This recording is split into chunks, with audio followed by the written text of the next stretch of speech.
ကျောင်းလူတွေအကုန်လုံးမှာမကောင်းတဲ့စိတ်ခံစားချက်တွေရဲ့နောက်ပြန်ဆွဲခံမှုကိုခံနေရတဲ့အခြေအနေရှိရပေါ့နော်။ဘာလို့မှမသိစိတ်ကမအီမတာကြီးဖြစ်နေရဲ့စိတ်ကလေးနေရဲ့ဘာလို့အလိုမကြလို့မကြနိုင်မှလည်းမသိဘူး။ဘာမှလည်းအမြင်မကြည့်နေဘူး။အဆရှိသဖြင့်ဒီလိုအချိန်မျိုးတွေရှိရပေါ့။အဲကြောင့်အဲ့လိုအချိန်မျိုးတွေရှိပြီဆိုလို့ရှိရင်များနေနဲ့အဲ့လိုစိတ်မျိုးတွေကိုရောချဖို့အတွက်ဆိုလို့ရှိရင်အလွယ်ကူဆုံးနဲ့အယိုးရှင်းဆုံးနီးလန်ဥတီရမယ်နီးလန်ဟာတစ်ခုတည်းရှိရ။အဲ့မှတ်သက်လေးတခုဒီနေ့မှာလာပြီးတော့ဆွေးနွေးကြတာဗျအဲ့အတွက်အခုဒီဗီဒီယိုလေးကိုစောအောင်ကြည့်ရှုပြီးသွားတဲ့အချိန်မှာများနေနဲ့စိတ်လက်ပေါ့ပါခြင်းနဲ့ပြန်ပြီးတော့လန်းဆန်းခြင်းနဲ့လေထဲမှာမြောင်းနေပြီးတော့ပြန်တန်းနေတယ်လို့ low fine vibe လေးနဲ့ bob လုပ်နေရတဲ့ vibe မျိုးလေးပြန်ရခြင်းပြီးတော့ပေါ့ပါလန်းဆန်းခြင်းနဲ့ဆိုလို့ရှိရင်ဘယ်အရာကိုဥတီရမလဲဘယ်ဟာကိုခြေလန်းစာလှမ်းရမလဲဘယ်လိုမျိုးပြန်ပြီးတော့ train ရမလဲအစရှိရလေးကိုလာပြီးတော့ဆွေးနွေးကြတာပေါ့နော်ညောင် folks yeah အခုဒီလိုမျိုးပုံစံမျိုးလေးကြိုက်တယ်ဒီလိုမျိုး knowledge လေးကြိုက်တယ်ဆိုလို့ရှိရင် like လေး subscribe လေးနဲ့အားပေးသွားနိုင်တယ် it's free okay ပတ်စံမပေးရဘူးဒါအလှလုပ်တယ်လို့ပဲသဘောထားလိုက်အချောရရှိဝေးပြောနေတော့ပုံစားလိုက်အောင်အဲ့တော့အဲ့အဖြေကပါလဲမြောက်နေနဲ့ခန်းစားလို့ကောင်းခြင်းနဲ့စိတ်လက်ပေါ့ပါခြင်းနဲ့ဆိုလို့ရှိရင်မြောက်အနေနဲ့ဘယ်အစပြီးတော့လောက်အောင်လဲအဖြေကတစ်ခုတည်းရှိရဲအဲ့ပါလဲဆိုတော့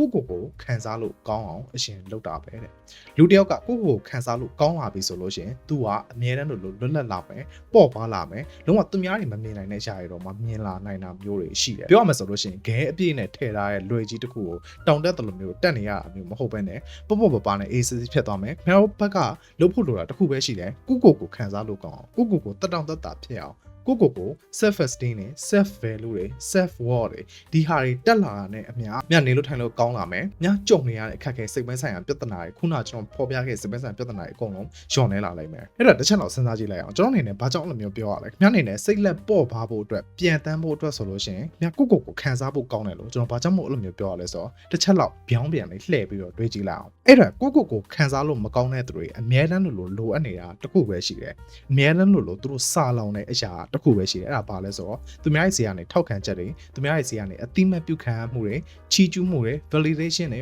recognition တွေဒီဟာရသူတို့အများတန်းလို့လိုချင်နေတဲ့သူပေါ့သူတို့ဘဝတစ်လျှောက်လုံးမှာသူတို့ထားကိုမရခဲ့ဘူးမရတာဖြစ်တဲ့အတွက်ကြောင့်သူတို့ကိုနဲ့ပတ်သက်လာပြီဆိုလို့ရှိရင်ခံစားလို့မကောင်းအဲ့အတွက်လူတယောက်ကကိုခံစားလို့မကောင်းလာဘူးဆိုလို့ရှိရင်အဲ့ကိုခံစားလို့ကောင်းချင်တာဖြစ်တဲ့အတွက်ကြောင့်ဘလို့အရာမျိုးတွေစီကနေရှာလဲဆိုတော့အရာပေါင်းစုံကနေရှာလာတယ်နေရာပေါင်းစုံမှာစတင်ပြီးတော့ရှာလာတယ်တငယ်ချင်းတွေနဲ့သွားတွေ့ရပျော်ပါတောက်စားပြီးတော့ကွာအဲ့လိုမျိုးတကယ်မှဒီ bounding လောက်ပြီးတော့ဒီ present moment လေးမှာနေရမယ့်အချိန်မှာသူတို့ရဲ့ခေါင်းထဲမှာတခုတည်းရှိတာ okay ငါ့ကိုအထင်ကြီးအောင်လူတွေငါ့ကိုအသိမှတ်ပြုအောင်ငါနဲ့ပတ်သက်လာပြီဆိုလို့ရှိရင်ငါခံစားလို့ကောင်းအောင်ငါဘယ်လိုမျိုးရှာရမလဲဆိုပြီးအတင်းအသဲတန်လိုက်ရှာရတာမျိုးရှိရဲ့တကယ်ချင်းနဲ့မှာပဲဖြစ်ဖြစ် relationship တွေမှာပဲဖြစ်ဖြစ်အလုပ်ကိုင်ထဲမှာပဲဖြစ်ဖြစ်ဘဝတိုးတက်မှာပဲဖြစ်ဖြစ်သူတို့ရဲ့ဥတီချက်ကတခုတည်းရှိရဲ့သူတို့ရဲ့စာလောင်မှုသူတို့ခံစားလို့ကောင်းပါတယ်ဆိုတဲ့စာလောင်မှုကိုအမြဲတမ်းလိုချင်နေတဲ့အတွက်ကြောင့်သူတို့ဒီဘဝပေးလာတဲ့တခြားပျော်ရွှင်မှုတွေပြည့်စုံမှုတွေကိုခံစားနိုင်စွမ်းမရှိတော့ဘဲနဲ့အမြဲတမ်းလို့ငါရဲ့ validation ငါ့ရဲ့ငါ့ကိုအသိမှတ်ပြုမှုငါ့ကိုချစ်ပေးမှုငါ့ကိုချီးကျူးမှုဆိုတဲ့ဟာတွေပဲအတင်းအသဲတန်လိုက်ရှာနေတာဖြစ်တဲ့အတွက်ကြောင့်သူတို့နောက်မှာဂဲအိတ်ကြီးကအမြဲတမ်းလို့ပါနေစိတ်ကအမြဲတမ်းလို့မအီမသာဖြစ်နေပြီးတော့အမြဲတမ်းလို့ပြည့်စုံတယ်လို့မခံစားရဘူးပေါ့နော်ကြော့မှာရီးဖို့ကောင်းတဲ့ဥပမာလေးတစ်ခုရှိရပြအဲ့ဒါပါလဲဆိုတော့ A ရယ် B ရယ်ဆိုပြီးတော့လူနှစ်ယောက်ရှိရပေါ့ A ရယ် B ကတနေရောက်သွားမယ်ဆိုပြီးသူတို့ချိန်လိုက်တယ်အဲ့နေရာမှာစုံတယ်သူတို့ညဆောင်ခီးသွားကြတယ်ဒါပေမဲ့ဖြစ်ချင်တော့ A ကသွားချင်းမှာထမင်းမစားလောက်B ကတော့ထမင်းစားလာတယ်အဲကြောင့်မလို့ B ကဘိုက်ပြည့်နေတာဖြစ်တဲ့အတွက်ကြောင့်ခီးသွားတဲ့တစ်လျှောက်လုံးမှာသူကဟိုမြင်ကွင်းလေးကိုကြည့်လိုက်ဒီမြင်ကွင်းလေးကိုကြည့်လိုက်ဒီနားမှာဒီဆိုင်ဖွင့်ထားတယ်ငါပြင်ဘယ်လိုလောင်းမယ်ဆိုပြီးစိတ်လက်ကပေါ့ပါနေပြီမဲ့ A ကကြတော့ဘိုက်စားတယ်ဆိုတော့အတိပဲရှိတယ်ဘာဝဲကြည့်လိုက်ဘိုက်စားလိုက်တာဆိုရဲစိတ်ကသူဖြောင်းမရအောင်အဲ့လိုမျိုးပဲလူတယောက်ကကိုခံစားလို့မကောင်းဆိုလို့ရှိရင်ငါခံစားလို့ကောင်းတခြားဘယ်လိုနေရာရရှာရမလဲဆိုရဲစိတ်ပဲရှိတယ်ကြံတဲ့ဘဝပေးခြင်းနဲ့ universe ကပေးခြင်းနဲ့အတန်တွေကိုနားထောင်စွမ်းမရှိတော့ဘူးအလှပတွေကိုခံစားနိုင်စွမ်းမရှိတော့ဘူးသူတို့မှာလစ်ဟင်းနေတဲ့အရာကြီးကိုဖြည့်ဖို့အတွက်ကိုပဲသူတို့အာရုံရှိတယ်လို့မျိုးဖြစ်နေတာပေါ့နော်ပြီးတော့ရှင်ဘယ်လိုမျိုးဆိုတော့ဒါအိမ်သာတက်ရှင်တဲ့သူတယောက်နဲ့လည်းတူတယ်ဘာကြောင့်လဲဆိုတော့တခါကြလို့ရှင်ကျွန်တော်ကတွေးနေရမှာအိမ်သာတက်တဲ့သူလေအိမ်သာတက်ချင်နေတဲ့စိတ်ရှိပြီဆိုလို့ရှင်အရာမလှပတော့ကိုတော့ဤပါခြင်းတဲ့စိတ်ပဲရှိတယ်ဒီပြဿနာကြီးကိုဖြေရှင်းခြင်းတဲ့စိတ်ပဲရှိတယ်ဘလို့မှတခြားဟာကိုခံစားနိုင်စွမ်းမရှိတော့ဘူးကိုမိမလည်းသိရမလားတခြားပန်းချန်လေးပါညာသွားပြီးတော့အိမ်သာတက်ချင်စိတ်ပေါ်လာပြီဆိုလို့ရှိရင် oh my fucking god တခြားဘာမှမရှိတော့တရားပဲရှိတော့ရကွာအဲ့လိုမျိုးဖြစ်တာအဲကြောင့်မလို့ ကိုခံစားဖို့ကောင်းဖို့လိုတယ်ကိုတက်တောင့်တက်တာဖြစ်ဖို့လိုတယ်ဆိုတာဒါကိုပြောတာလူတယောက်ကသူနဲ့ပတ်သက်လာပြီဆိုလို့ရှိရင်တခြားသူတွေစီကနေအတိမတ်အပြုမခံရရင်နေငါကအတိမတ်ပြုတယ်ငါခံစားလို့ကောင်းတယ်ငါဒီလိုလူမျိုးငါဒါမျိုးတွေကိုလုပ်နေတယ်အခုချိန်မှာမအောင်မြင်သေးပေမဲ့တစ်ချိန်ကြာရင်အောင်မြင်လာမယ်ညှော်လင့်ချက်ရှိရဲ့အဆရှိသဖြင့်ဒီလိုမျိုး vibe တွေနဲ့ပြည့်နေပြီဒီလိုမျိုးခံစားလို့ကောင်းနေပြီဆိုလို့ရှိရင်ငါနေရထိုင်ရအရင်ပေါ်ပါပြီးတော့အရင်လွတ်လပ်လာနိုင်မယ်။ကဲ၍နေရထိုင်ရမပေါ်ပါဘူးခုနလိုမျိုး opposite တွေအကုန်ဖြစ်နေပြီဆိုလို့ရှိရင်ခင်ဗျအိမ်သာတက်ချင်တဲ့လိုမျိုးထမင်းစားတဲ့လိုမျိုးအများတန်းလို့ဖြစ်ပြီးတော့အဲ့ရ recognition လူတွေစီကအတိမတ်ပြုခံမှုထောက်ခံမှုအားပေးခံမှုနေရာတိုင်းကရှာပြီးတော့ခင်ဗျအရင်အများလို့ပူလောင်နေရလိုက်မယ်ပေါ့နော်ဒီအသေးလေးတစ်ချက်ပဲအဲကြောင့်ခင်ဗျအနေနဲ့စိတ်လက်ပေါ့သွားချင်တာလုံးဝပြန်ပြီးတော့လွတ်လပ်ချင်တာနောက်ပြန်ဆိုတဲ့အရာတွေနဲ့ပတ်သက်ပြီးတော့လွှတ်ချချင်ပြီလားခင်ဗျမှာလုပ်ဖို့လိုတာတခုပဲရှိမယ်ကိုခံစားလို့ကောင်းအောင်အရင်လုပ်ပေးပါသူများတွေရဲ့ပြောဆိုချက်တွေသူများတွေရဲ့ feedback တွေသူများတွေစီကနေပြီးတော့ရလာမယ့်စကားသံတွေကိုမျှော်လင့်တတ်တဲ့သူတယောက်အဖြစ်ကနေပြီးတော့ရုံးထွက်ရမယ်ကိုခံစားလို့ကောင်းကိုနဲ့ပတ်သက်လာပြီဆိုလို့ရှိရင်အရေးချင်းရှိကြောင်းကိုသည်ဘယ်လိုမျိုးအားသာချက်တွေရှိကြောင်းကိုသည်တန်မိုးရှိကြောင်းဒါတွေကိုတက်သိပြလာနိုင်တာနဲ့အမျှများနေနဲ့စိတ်လက်ကလုံးဝပေါ်ပါလာလိုက်မယ်အဲဒါကြောင့်အခုဒီကျွန်တော်ပြောပြမယ့်အချက်လေးတွေကလက်ဒီပွားမှာကျင့်သွားမယ့်အချက်လေးတွေဖြစ်တယ်ဒီအချက်လေးရမြောက်တော့အထောက်အကူဖြစ်ပါစေလို့ကျွန်တော်မျှော်လင့်ပါတယ်အကြောင်းရစားလိုက်အောင်အဲ့တော့နံပါတ်1ချက်ကဘာလဲဆိုတော့ကျွန်တော် Telegram မှာ group ကို join ပါ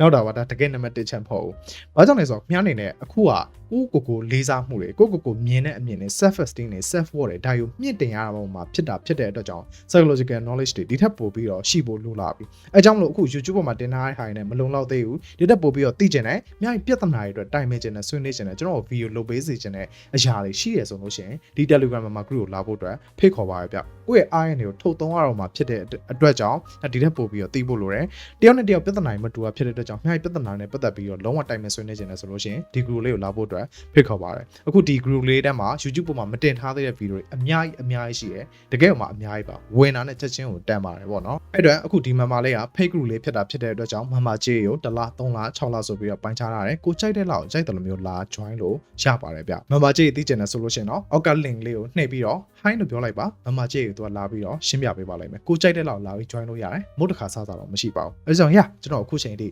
Telegram မှာထောက်ခံအားပေးနေတဲ့မမတွေအကုန်လုံးကျေးဇူးထူးတင်ရှိပါတယ် YouTube ပရိသတ်တွေကိုလည်းအချက်မပေါ့ပါဘူးဟိုအချက်လေးကိုပြန်ပြီးတော့သွားလိုက်အောင် right နောက်ဆုံးပိုင်းလေးကိုကျွန်တော်မတက်လေးရက်ပြီးတော့ပြောပြစေဘာကြောင့်လဲမမင်းနဲ့မသိဘူးကျွန်တော်ကိုယ်လည်းမတက်ရက်ပြီးပြောချင်တာလို့ okay အခုကျွန်တော်ဒီပြောပြမယ့်အချက်လက်တွေအကုန်လုံးကကိုပြန်ပြီးတော့တက်သေးပြရတယ်ငါဒီသူများစီကနေပြီးတော့ထောက်ခံချက်တွေသူများရဲ့စကားတွေသူများရဲ့ချီးကျူးမှုအတန်တွေမပါဘဲနဲ့ကိုတန်ဖိုးရှိရပါတန်ဖိုးရှိပါတယ်ဆိုပြီးတော့တက်တည်ပြရတော့မှာဒီပုံမှာမူတည်ပြီးတော့ဥတည်ပြီးတော့ထွန်းရတော့မှာဟုတ်တယ်မလားအဲကြောင့်မို့ကျွန်တော်အနေနဲ့ခင်ဗျားတို့ပေးချင်တဲ့ exercise လေး3ခုရှိရဲမြတ်ဒီဟောက်ခံစားရရင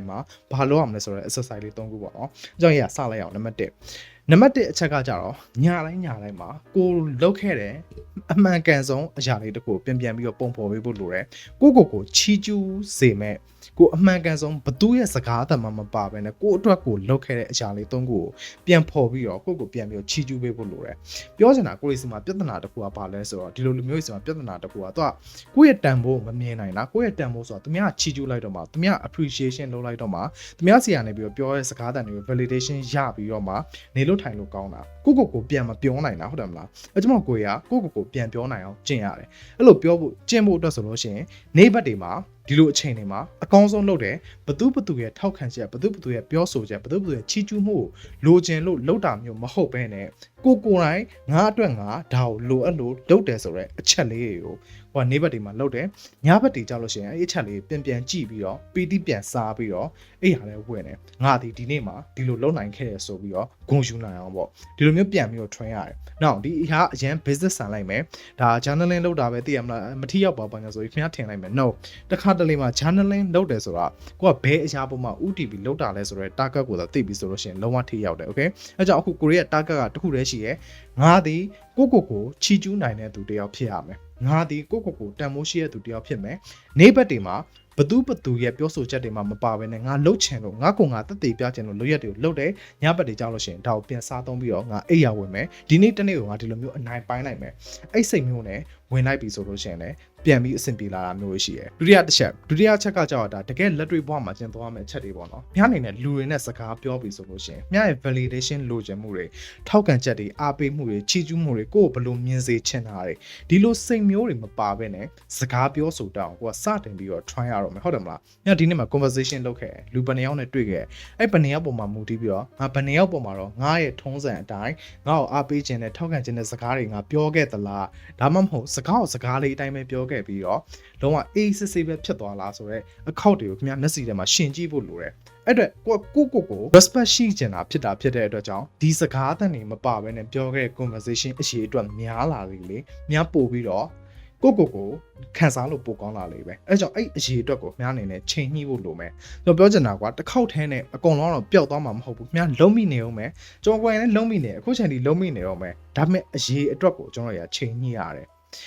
ငါတော့စကားအတိုင်းပြောခဲ့တယ်သူ့စကားကိုနားထောင်ပေးလိုက်တယ်ဒီထဲမှာငါရှိရယ်ဒီ present လေးထဲမှာငါရှိရယ်အဲ့အစားငါအကြောင်းကိုသူများသိအောင်သူများချီးကျူးအောင်သူများဘယ်လိုထင်အောင်ပြောခဲ့တဲ့ဟာရဘယ်နှခုရှိလဲဒါယူအမြဲတမ်းချိန်ညှိဖို့လိုတယ်ပေါ့နော်ဒါလေးအောင်နံပါတ်2အချက်ပေါ့နံပါတ်3ကကြောင့် trigger ကို use ဆိုင်ပါခင်ဗျအဲ့လိုမျိုးတက်လာတဲ့အချိန်မှာများလိုချင်လာတဲ့အချိန်စကားတွေပြောနေတဲ့အချိန်လူတွေနဲ့ပြောဆိုဆက်ဆံနေတဲ့အချိန်မှာအဲ့လိုမျိုးတက်လာတဲ့ လှိုက်ခနဲ့တက်လာတဲ့